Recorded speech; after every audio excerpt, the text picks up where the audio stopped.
समडोळी जिल्हा परिषद गटातून आपण उभे राहणार आहात, तर काय उद्देश आपण ठेवलेला आहे ही निवडणूक लढवण्यामागे?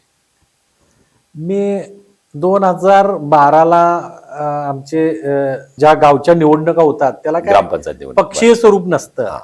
आमचे पॅनल त्या गावामध्ये असतात. मी आमच्या पॅनलचे प्रमुख संगोदादा बोंद्रे म्हणून त्या ठिकाणी होते. ते वयस्कर झाल्यामुळे ते रिटायरमेंट झाले आणि त्यांनी त्याची धुरा त्या पॅनलची माझ्याकडे 2012 साली त्या ठिकाणी दिली. याच्यापूर्वी गावात मोहिते आणि बोंद्रे असा फार मोठा संघर्ष गावात आमच्या या दोन्ही पार्टीमध्ये असायचा आणि अगदी काटावरची सत्ता यायची. म्हणजे 7 त्यांचे असले तर 8 आमचे असायचे, 8 आमचे असले तर 7 त्यांचे असायचे. असं प्रकार आणि त्यातनं संघर्ष मोठा गावामध्ये व्हायचा.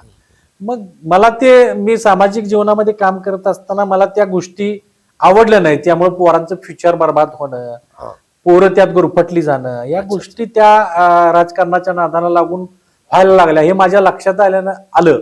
मी 2012ला ज्यावेळेस माझ्याकडे या पॅनेलचे संगूदादा बोंद्रे पॅनेल म्हणून जे आमचं त्या गावामध्ये कार्यरत आहे, त्या पॅनेलच्या माध्यमाचं त्यांचं नेतृत्व ज्यावेळी माझ्याकडे आलं त्यावेळी मी पहिल्यांदा त्या गावामध्ये ज्या ग्रामपंचायतीच्या निवडणुका लागल्या त्यावेळी मी अतिशय विचारपूर्वक जी लोक या पॅनेलमधनं चांगली कशी निवडून येतील, म्हणजे चांगले लोक तुम्ही घेतले, निवडून कशी येतील असे उमेदवार मी त्या ठिकाणी देण्याचा प्रामाणिकपणाने प्रयत्न केला.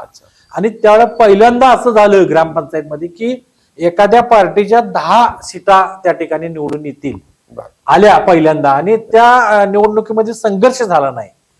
एकतर्फी झाली. आजपर्यंत आमची निवडणूक कुठली असो ते त्याला हाणामारीची भांडणाची पार्श्वभूमी असायची. बरोबर. ते आम्ही टाळण्याचा प्रयत्न त्या ठिकाणी पहिल्यांदा केला आणि ते चांगलं यश आम्हाला त्या ठिकाणी त्या ग्रामपंचायतीच्या माध्यमातून मिळालं. ती माझी खरी तिथनं माझी त्या सुरुवात त्या ठिकाणी झाली.